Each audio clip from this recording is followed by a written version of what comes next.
Dans quelques instants, c'est parti pour le 20h.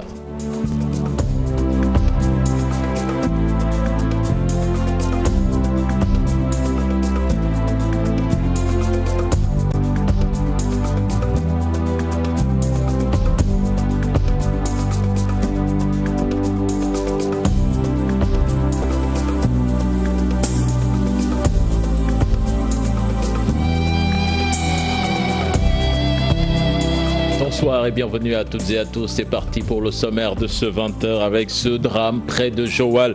3 personnes sont décédées dans une explosion qui a eu lieu dans un chantier de Sen'Eau. Les 3 victimes sont des ouvriers engagés par la société. Nous serons en ligne avec notre correspondant sur place, Abdourahmane Diallo. Matam, la dernière région du Sénégal touchée par le Covid-19, un éleveur en provenance de Dakar a été testé positif à Oudala.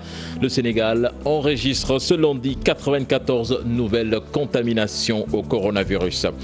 Veille de reprise des cours dans les classes d'examen du Sénégal, les établissements scolaires mettent les bouchées doubles pour accueillir dans les meilleures conditions possibles les élèves. Nous ferons le point dans cette édition avec nos reporters et correspondants.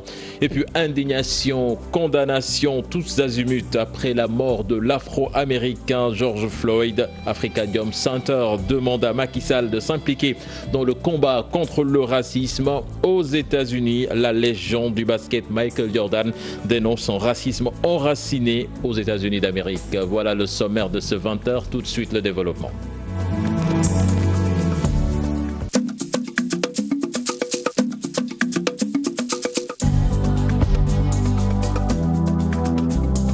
Bonsoir et bienvenue à toutes et à tous pour démarrer cette édition direction Joal avec ce drame qui a coûté la vie à 3 personnes, des ouvriers qui travaillaient pour la société Sen'Eau. Nous sommes en ligne avec Abdourahmane Diallo. Abdourahmane, bonsoir.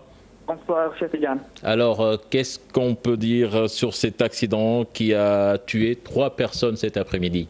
Il faut dire que l'accident a eu lieu en début d'après-midi. Le chantier se trouve sur la route de Joal, à hauteur de l'usine Sénégal Mine. 3 ouvriers, comme vous l'avez dit, ont été retrouvés morts dans l'un des regards de la société Sen'Eau. Il s'agit de DBC, 42 ans, habitant à Podor, Dibidem, 26 ans, habitant la commune ou le département de Mbour, Babacar Ndiaye, 27 ans, habitant à Kaolack.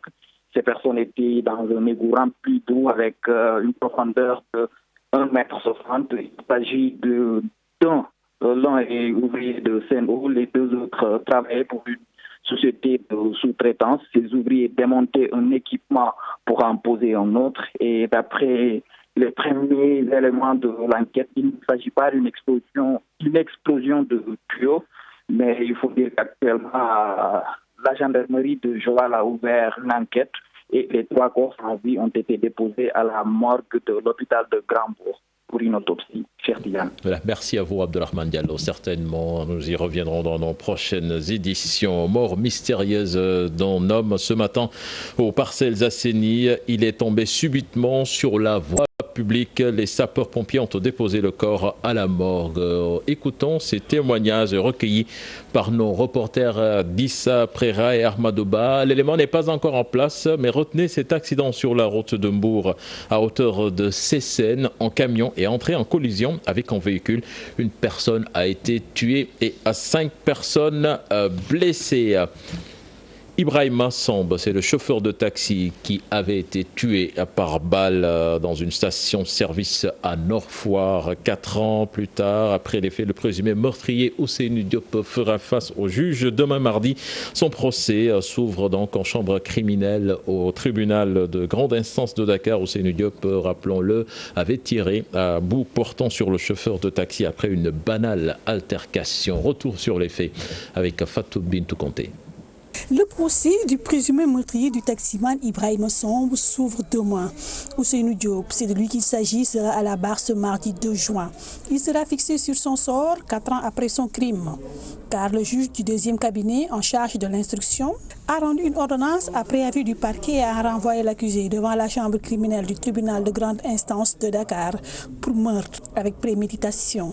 Le commerçant avait plaidé l'excuse de la provocation en son temps. Pour rappel, c'est lors d'une banale altercation altercation que Ousseynou Diop avait froidement tué le taximan Ibrahima Somb. Entre échanges d'insultes et menaces verbales, l'accusé a fini par tirer une balle à bout portant sur son protagoniste.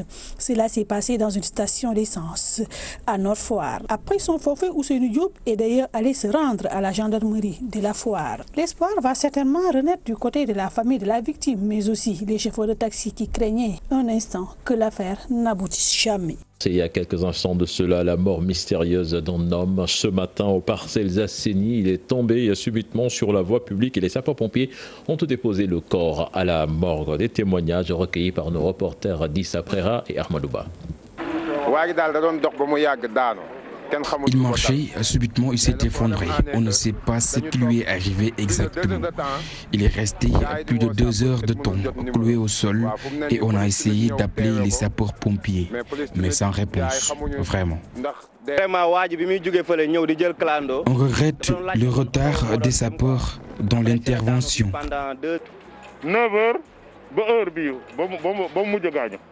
On a jeté un coup d'œil sur ces papiers, mais on s'est rendu compte que c'est un transporteur. Et puis le Covid-19 et les chiffres du jour au Sénégal qui enregistre 94 nouvelles contaminations, dont 10 issues de la transmission communautaire entre Dakar, la plupart dans la banlieue et Touba. Le Sénégal, rappelons-le, aujourd'hui est à 3739 cas positifs depuis l'apparition de la pandémie. Retenez également que Matam, dernière région donc touchée par le coronavirus à Oudala, le patient étant éleveur qui a séjourné à Dakar ces derniers jours. 3 mois donc ce 2 juin depuis la découverte du cas 0 au Sénégal. Le pays compte donc 3739 cas positifs dont 1858 sous traitement. Malgré tout, leur état, l'assouplissement, on voit cela dans cet élément signé Aminata Mbaresso. C'était un 2 mars 2020. Le Sénégal venait d'enregistrer son premier patient testé positif au Covid-19. Du 2 mars 2020 au 1er juin 2020, la barre des contaminations est montée très haut. Elle est passée à 3739 contaminations supplémentaires. Un chiffre énorme, une multiplication spectaculaire des cas, surtout à Dakar et Touba. D'un cas importé, le Sénégal est arrivé à l'équation des cas communautaires estimés à la date du 31 mai à 351.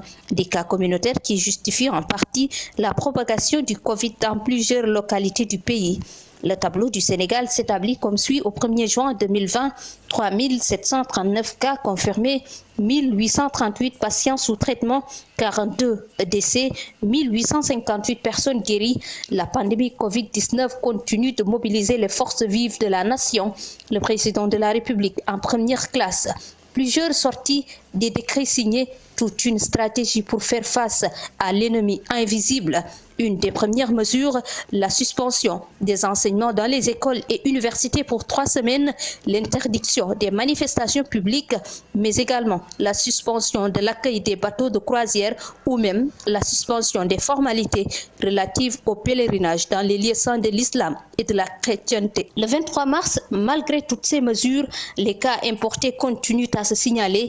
Le chef de l'État décrète l'état d'urgence avec l'établissement d'un couvre-feu allant de 20h à 6h du matin, le maintien de la fermeture des écoles et universités, le maintien de l'interdiction des manifestations publiques, une nouveauté, l'interdiction des transports entre régions et la limitation du nombre de passages dans les transports. Une aide alimentaire d'une valeur de 50 milliards pour soulager les familles affectées par le Covid-19, une enveloppe également pour les entreprises. La bataille contre le Covid-19 implique tous les membres du gouvernement. Un arrêté du ministre de l'Intérieur rend obligatoire le port de masque dans les administrations publiques comme privées, dans les marchés et transports. Le 11 mai, le président de la République parle à nouveau. Il annonce l'assouplissement de certaines restrictions. Les mosquées et églises sont autorisées à réouvrir. Les élèves en classe d'examen autorisés à retourner à l'école le 2 juin. Les marchés hebdomadaires aussi. Le couvre-feu passe désormais de 21h à 5h du matin. Toute une stratégie de lutte, de nouveaux codes de conduite, mais qui font face souvent à des anticonformistes, à l'exemple de ces voyageurs extraordinaires à bord d'un camion pour rejoindre leurs parents. Nous retournons à Mbour avec les acteurs de la santé communautaire qui n'excluent pas de manifester dans les prochains jours. En effet, ils dénoncent le fait d'être exclus des fonds Covid destinés au secteur de la santé alors qu'ils sont en première ligne. Abdourahmane Diallo pour les détails. Depuis le début de la pandémie au Sénégal, l'État a pris certaines mesures afin de motiver des acteurs de la santé. Mais les agents de santé communautaire ne font pas partie. L'État nous a laissé en rade. Dans ce qui concerne la motivation des forces Covid-19 que nous revendiquons et nous disons à l'État de donner une considération au personnel de santé communautaire. Ces acteurs de la santé dénoncent et réclament un statut communautaire. Selon eux, avec l'absence de patients dans les structures sanitaires, ils n'arrivent plus à avoir un bon salaire à la fin du mois. Le contexte où nous sommes aujourd'hui nous a donné raison car dans les structures de santé, il y a moins de fréquentation. Et ces personnels de santé-là qui perçoivent leur rémunération dans des tickets, s'ils ne voient pas de tickets, ils n'ont pas de quoi à se payer et alors on est là sans motivation, sans aussi rémunération par mensuel. Ces matrones, sages-femmes, infirmiers, gardiens et autres n'excluent pas de passer à la vitesse supérieure s'ils n'arrivent pas à avoir gain de cause. Si l'État ne fait rien, comme nous le disons à tout moment, nous passons à la vitesse supérieure, à montrer l'État ce qu'il doit faire. S'il ne le fait pas, on risque d'aller chez nous, rester comme tout le monde. Les acteurs de santé communautaire disent aussi être exposés à une contamination d'une Covid. Ils dénoncent le manque de matériel de protection dans les différentes structures sanitaires.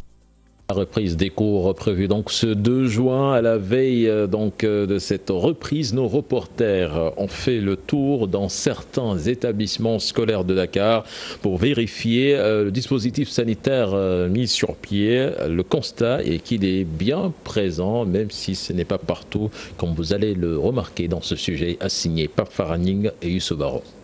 Masque, gel antiseptique, thermoflash, lave-mains, tout ce qu'il faut pour le respect du protocole sanitaire est en place. À l'école élémentaire Issa Kane de Grand Dakar, la direction effectue les derniers réglages avant la reprise des cours. Le matériel est déjà sur place, les effectifs. On attend les élèves, les maîtres sont déjà présents, il ne reste qu'à démarrer le jour J. Bon, il y a les gels, il y a les savons, il y a les fûts, il y a les lave-mains. C'est le même constat au CEM Aline Diop. Ici, tout est fait prêt pour accueillir les élèves et les enseignants ce mardi. Une journée déterminante pour le reste de l'année scolaire, selon la principale. Parce que dès 8 h, nous sommes là pour 2 mois. Les élèves doivent savoir chaque matin, à partir de 9 h, qu'est-ce qu'on doit faire. Après thermoflash, on se lavera les mains, on fera voilà, ceci et cela et cela. Il faut que le dispositif soit bien huilé à partir de demain. Délivrer un discours le matin avec le comité de suivi. D'habitude, on a 3 classes de 3e, mais qui seront éclatées pour respecter la distanciation. Donc, nous aurons 7 classes et chaque classe aura 20 élèves. Dans les 2 établissements, les tâches sont bien réparties. Une salle d'isolement est même prévue pour d'éventuels cas suspects à la Covid-19. Il y aura 4 classes de CM2 qui seront fonctionnelles. Chaque classe, il y aura 20 et 18. C'est un effectif de 58 élèves. Nous sommes au total 13 enseignants. Mais il y a les 6 qui vont servir dans les classes. On a prévu une salle d'isolement pour au cas où il y a des cas. Il y a le Buntieg, on voit des cas suspects, on croise les. Voilà. Et on a déjà en contact l'infirmier poste de santé de Grand Dakar. C'est tout le contraire au lycée Blaise Diagne où aucun dispositif n'est visible à notre passage sur les lieux. Selon le protocole sanitaire, il ne peut y avoir de reprise des cours que si l'école est désinfectée et dispose de toilettes praticables, de thermoflash, d'un dispositif de lavage des mains à l'entrée de l'école et devant les salles de classe. La distance de 1 à 1,50 m doit être respectée et que chaque élève, enseignant et personnel administratif dispose de 3 masques en tissu lavable. À présent, à la rencontre de Fatou Bintoussen, elle est élève en classe de terminale et malgré la psychose, elle se dit prête à aller en classe dans le respect des gestes barrières. Cheikh Diop, Youssou Baro l'ont rencontré. C'est dans cette maison qu'habite Fatou Bintoussen. Élève en classe de terminale, chez elle, en pleine concentration dans ses exercices, demain la reprise des cours, hâte de retourner à l'école après des mois de vacances forcées. 3 mois sans aller à l'école, c'est beaucoup pour un élève de terminale qui doit apprendre ses leçons, faire des exercices au jour le jour. Et rester 3 mois sans l'école rend paresseux les élèves, à vrai dire. Fat Bintou a pris toutes les mesures nécessaires pour lutter contre la pandémie. Selon elle, l'école ne sera plus comme avant. Je me suis bien préparée. Ma famille ne m'a pas laissé comme ça. On m'a trouvé des masques, des gels et retourner à l'école. Rester séparés, ça ne sera pas facile. Mais on est obligé, on doit le faire. Ce n'est pas parce qu'on fuit nos camarades qu'on ne les aime pas ou pas, mais on est obligé. C'est pour nous protéger, leur protéger et protéger toutes nos familles. C'est pour ça qu'on doit le faire. Stopper le coronavirus, une affaire de tous. Alors, une sensibilisation s'impose. Faire la même chose que moi, mieux préparer leurs enfants, leur donner des masques, des gels. On doit respecter les normes établies par le président. Comme il l'a dit, nous devons vivre avec le virus. Et pour ça, il faut les respecter. Ce 2 juin, la reprise des cours pour les élèves en classe d'examen. Désormais, ils vivent et étudient avec le virus. Alors, plus de prudence pour barrer la route au coronavirus.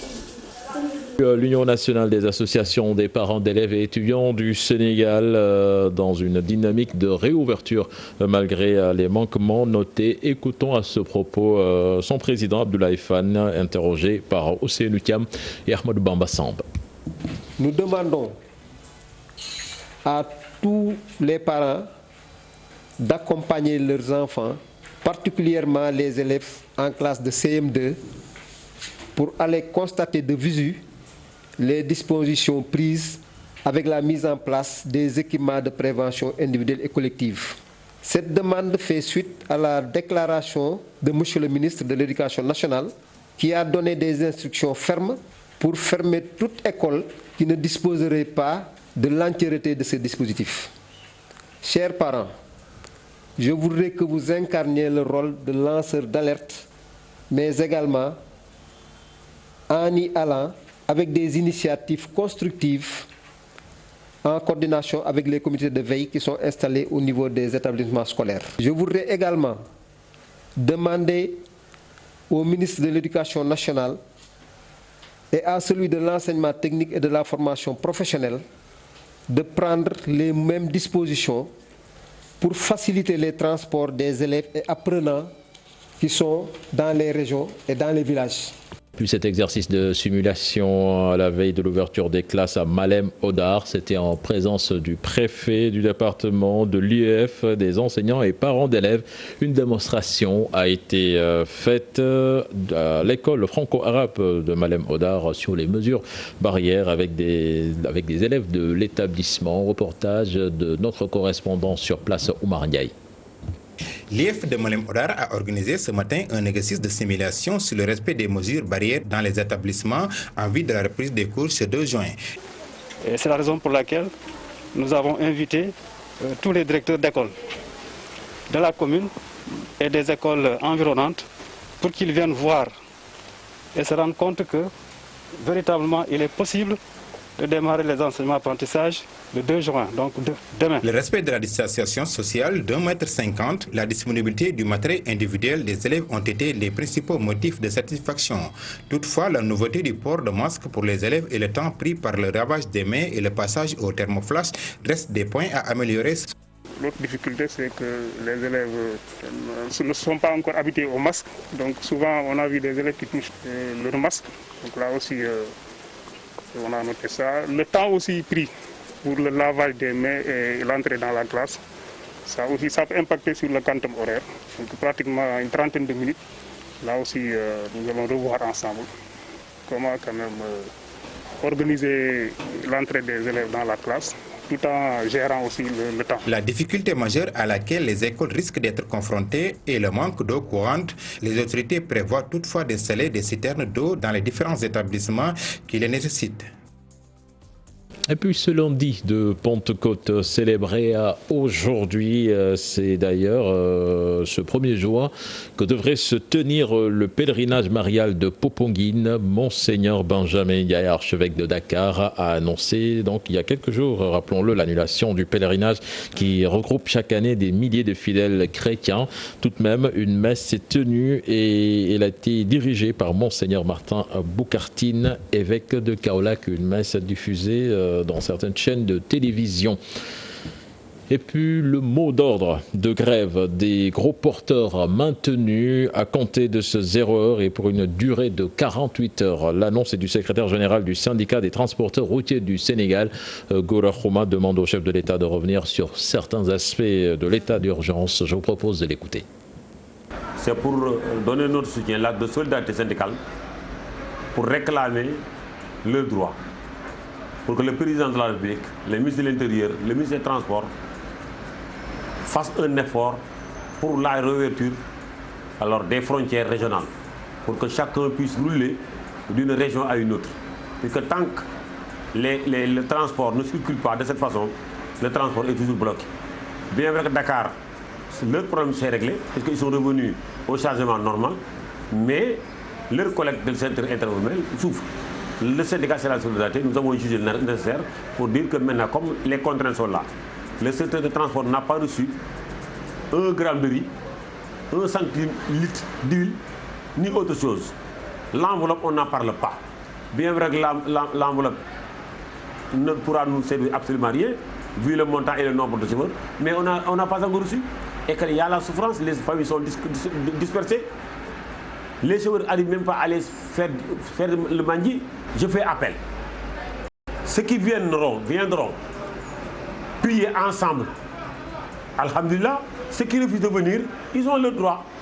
Puis contrat Akile Sénélec, le DG d'Akile, s'est dit ouvert à une renégociation du contrat. C'était dans le grand jury de Babacar Fall. C'est possible et l'annexe 5 du contrat le prévoit selon l'avocat Maître Abdoulaye Tine. Les syndicalistes du Sud-Eten dégagent toute idée de renégociation. Ensuite, j'ai signé Al-Hassan Ba et Pape Sangoné Mbaye. Êtes-vous disposé à faire preuve de souplesse pour renégocier ce contrat avec Sénélec? Mais forcément. L'idée n'est pas mauvaise selon le juriste. Au vu de la polémique qu'il y a autour de cette affaire, la possibilité de revoir le contrat est prévue. L'annexe 5 du contrat prévoyait la possibilité pour les parties de renégocier. Renégocier dans l'intérêt des deux parties aujourd'hui. Je pense que d'abord, il y a beaucoup de polémiques, donc je pense qu'il faut déjà un peu dépassionner le débat. L'annexe 5 le permet, il faut maintenant, sans tarder, ouvrir les négociations. Et dans ce cas, peut-être faudra les élargir aux salariés, c'est-à-dire aux partenaires sociaux, pour qu'il y ait plus de transparence que ce qu'on avait eu à la création, ou en tout cas lorsque le contrat a été initialement scellé. Le Sud-Eten dégage toute idée de renégociation. Ce n'est plus une question entre Akile, la Sénélec, les travailleurs du Sénélec, mais c'est une question nationale. C'est une question qui touche l'économie nationale. C'est une question qui touche l'ensemble de la population sénégalaise. À partir de ce moment-là, je pense qu'il n'y a rien à négocier. Il faut prendre le risque de rompre le contrat. Maintenant, par quelle voie juridique il faudrait passer? S'il appartient à l'État, parce que cette société appartient à l'État, il appartient à la Sénélec de trouver les moyens de rompre ce contrat. Mais pour nous, c'est une question de confiance qui se pose. Pour la société Akili aussi, ils ont tout intérêt aujourd'hui à accepter une renégociation, parce que dans la logique des affaires, des fois, quand vous êtes dans certaines postures, il faut accepter de renégocier pour pouvoir durer, comme on dit. Maintenant, si d'aventure ces négociations n'aboutissaient pas, il va falloir se rendre à l'évidence, c'est que peut-être on s'acheminerait vers une rupture du contrat. Pour d'autres syndicats, il faut attendre les rapports des organes de l'État pour pouvoir se prononcer. Merci à vous, Alassane Ba. Mort de l'Afro-Américain George Floyd aux États-Unis. Africa Jom Center hausse le ton et dénonce un crime raciste et barbare. Alioune Tine, le fondateur d'Africa Jom Center, appelle en leadership des chefs d'État africains, en premier Macky Sall, pour exiger la fin de ce racisme. C'était lors d'un point de presse qui s'est tenu ce matin. Je vous propose de l'écouter, des propos recueillis par Alassane Ba et Pape Sango Mbaye. Le racisme aux États-Unis, c'est un racisme structurel, c'est un racisme systémique, c'est un racisme structurant carrément la société, l'état de droit et la démocratie. Parce qu'en réalité, ce qui s'est passé et ce qui se passe avec la mort d'Africains tués par des policiers blancs, souvent, et en toute impunité, c'est de dire également que la vie des Africains américains, ça ne vaut rien. Il est temps effectivement de se lever et de dire non au racisme. Je pense que ceux qui doivent le faire, ce sont les Africains d'abord. Et tant que les Africains ne se sentent pas concernés au premier chef, ça va continuer, ça va durer. Aujourd'hui, c'est aux États-Unis, hier c'était en Chine, après c'est dans les pays arabes. C'est parce qu'effectivement, il n'y a pas une réaction appropriée des élites, à commencer par les chefs d'État africains, par les intellectuels, par les médias, par la société civile. En 2010, c'est ici au Sénégal qu'on a considéré l'esclavage et la traite négrière comme crime contre l'humanité. Aujourd'hui, c'est au tour de Macky Sall de prendre le leadership de ce combat contre le racisme. Vraiment, nous l'invitons, puisque effectivement, aujourd'hui, il joue dans la cour des grands pour le nouvel ordre international et contre la dette.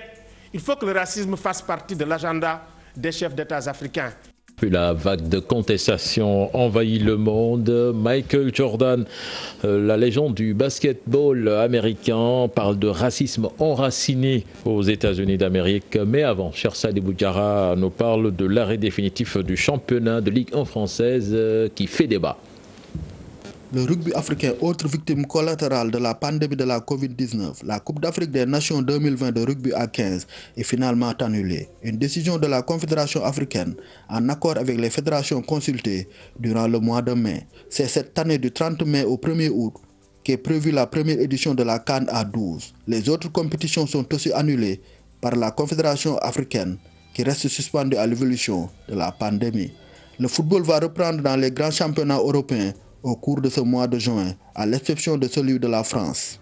Une décision du gouvernement français, contestée par le président de Lyon, Jean-Michel Aulas, désormais soutenue d'une part par le syndicat Premier League.